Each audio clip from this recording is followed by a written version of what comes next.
তৈরি করার জন্য 4 নম্বর পেজে কার্সর নিয়ে যাব এবং এখানে একটি গুরুত্বপূর্ণ একটি জায়গাকে মার্ক করে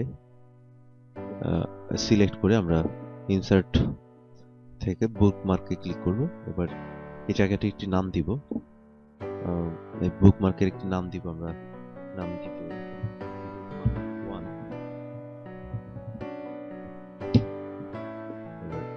অ্যাড।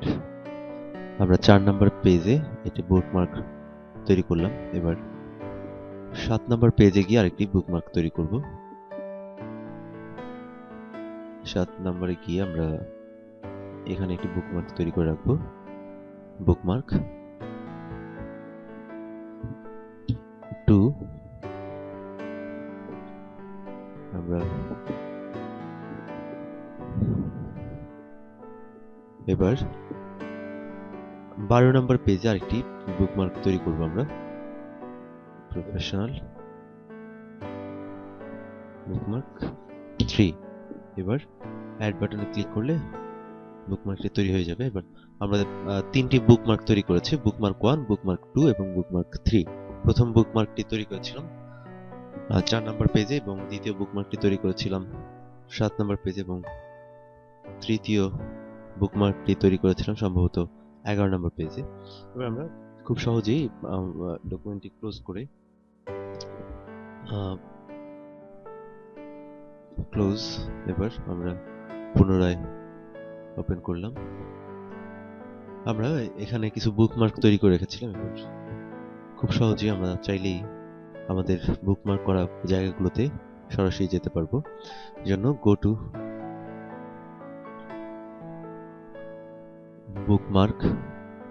বুকমার্কে ক্লিক করার পর এন্টার বুকমার্ক নেমে আমরা দেখতে পাচ্ছি ডান পাশে একটি ড্রপ ডাউন রয়েছে এবং এখানে বুকমার্কগুলো প্রদর্শিত হচ্ছে। এবার আমরা যেই বুকমার্কে যেতে চাই সেই বুকমার্কে ক্লিক করে গো টু বাটনে ক্লিক করলে আমরা সেই বুকমার্কে চলে যাব।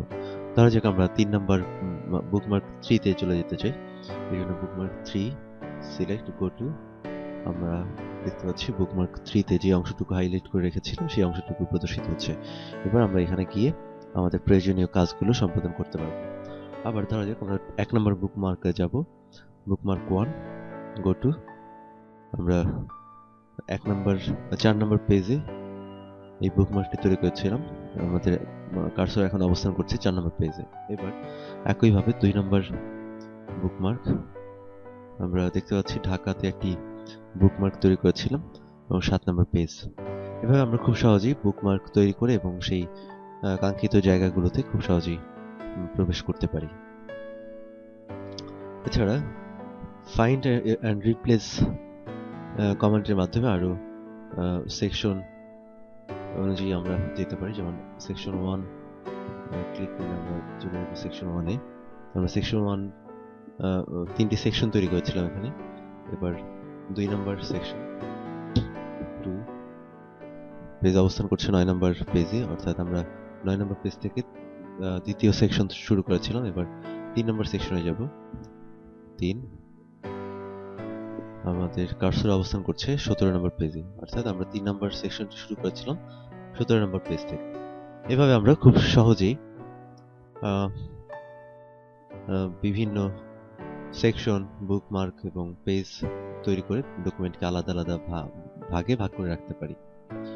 এবার আমরা আরেকটি গুরুত্বপূর্ণ কমান্ডের সাথে পরিচিত হব, ফাইন্ড অ্যান্ড রিপ্লেসের ফাইন্ড ট্যাব। এখানে আমরা খুব সহজেই আমাদের কাঙ্ক্ষিত শব্দটি খুঁজে বের করতে পারবো। ধরা যাক আমরা এই ডকুমেন্ট থেকে এডিটিং নামে কোনো শব্দ রয়েছে কিনা এটি দেখতে চাই। EDI editing. এবার আমরা ফাইন্ড নেক্সট বাটনে ক্লিক করলে আমরা দেখতে পাচ্ছি এডিটিং নামে একটি শব্দ রয়েছে এবং সেটি হাইলাইট হয়ে রয়েছে। এবার নেক্সট বাটনে ক্লিক করে আমরা যতটি এডিটিং রয়েছে প্রতিটি এডিটিং আমরা দেখে নিতে পারবো। এবার অন্য কোনো শব্দ যেমন ডিপ্লোমা,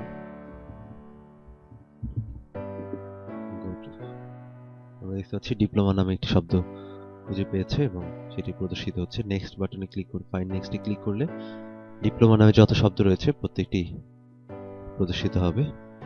এবার রিপ্লেস বাটনে ক্লিক করে ধরা যাক রিপ্লেস ট্যাব থেকে আমরা এই আমাদের কোনো শব্দ খুঁজে বের করে এবং আবার সেটাকে পরিবর্তন করতে পারবো। যেমন আমরা একটি শব্দ খুঁজে বের করবো এখন। ধরা যাক আমরা ভিডিও শব্দটিকে খুঁজে বের করে ভিডিওটিকে অডিও করে দেব। এই জন্য প্রথমে লিখব VIDEO ফাইন্ড। আমরা দেখতে পাচ্ছি ভিডিও নামে একটি শব্দ খুঁজে পেয়েছে এবং আমরা রিপ্লেস উইথে গিয়ে লিখব AUDIO।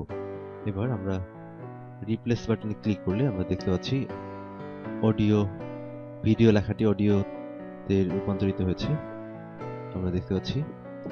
এবার রিপ্লেস অলে ক্লিক করলে প্রত্যেক ভিডিও পরিবর্তিত হয়ে অডিও হয়ে যাবে। অডিও প্রত্যেকটি ভিডিওই অডিওতে রিপ্লেস হয়েছে।